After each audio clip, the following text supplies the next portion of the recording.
Hello বন্ধুরা, আমি অনন্যা। পেটুক ঠাকুর চ্যানেলে আপনাদেরকে সুস্বাগতম।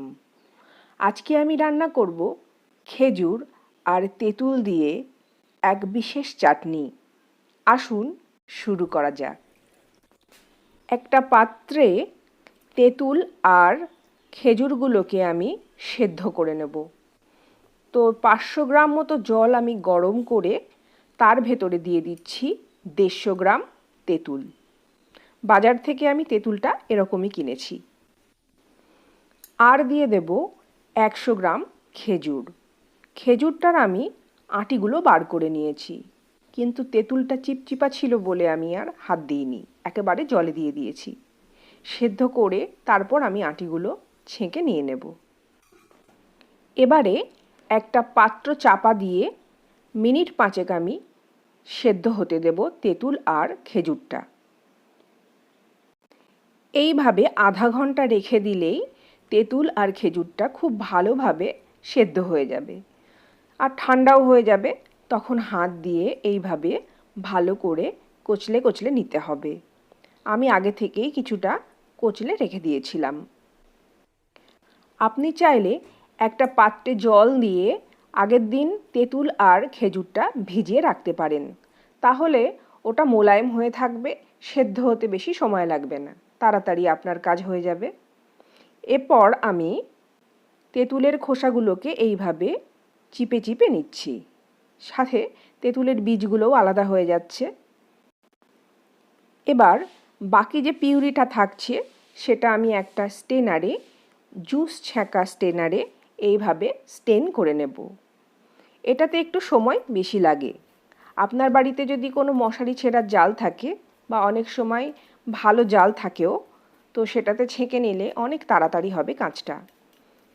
তেঁতুল আর খেজুরের পুরোটা পাল্প একবারে বেরোতে চায় না, তো আমি মাঝে মাঝে অল্প অল্প করে জল দিয়ে এটাকে আবার রাব করে নেব, তাহলে খুব সুন্দরভাবে পুরো জুসটা বেরিয়ে যাবে।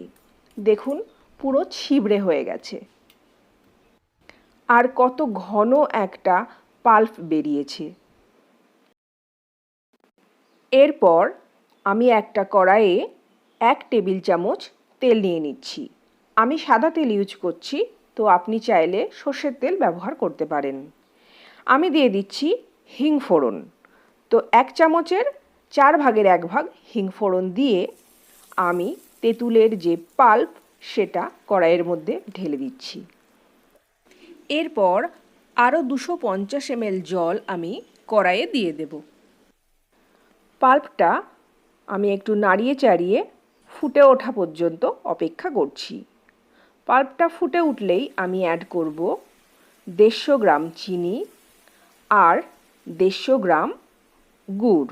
গুড়টা আমি নিয়েছি আখের গুড়। আপনি যে কোনো গুড়ই ব্যবহার করতে পারেন, শুধু এটা মনে রাখবেন যতখানি তেঁতুল নেবেন তার ডবল পরিমাণ মিষ্টি আপনাকে দিতে হবে, তা না হলে কিন্তু ভীষণ টক হবে।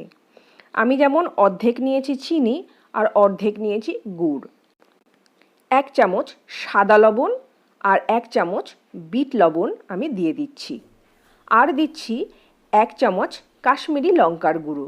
কাশ্মীরি লঙ্কার গুঁড়ো আর গুড়ের জন্যে আপনার চাটনির রং এরকম সুন্দর হবে। এরপর চাটনিটাকে খুব ভালো করে নেড়ে চেড়ে ফুটিয়ে একটু কমিয়ে নিতে হবে। বেশ ঘন হবে চাটনিটা।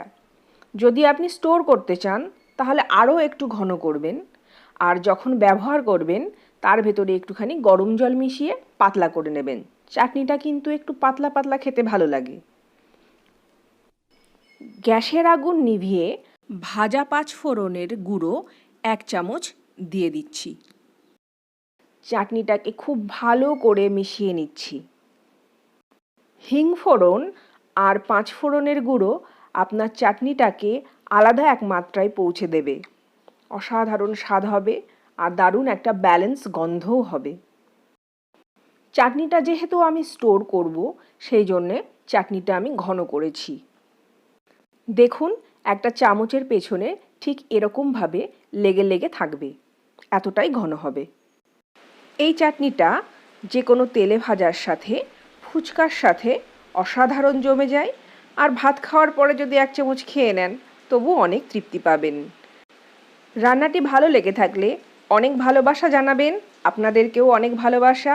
আর অবশ্যই ট্রাই করুন। কমেন্ট বক্সে এসে জানাতে ভুলবেন না। লাইক করুন, বন্ধুবান্ধবের সাথে শেয়ার করুন, আর চ্যানেলে নতুন এসে থাকলে সাবস্ক্রাইব করুন। সাবস্ক্রিপশনের পর পাশে থাকা বেল আইকনটি প্রেস করে দেবেন।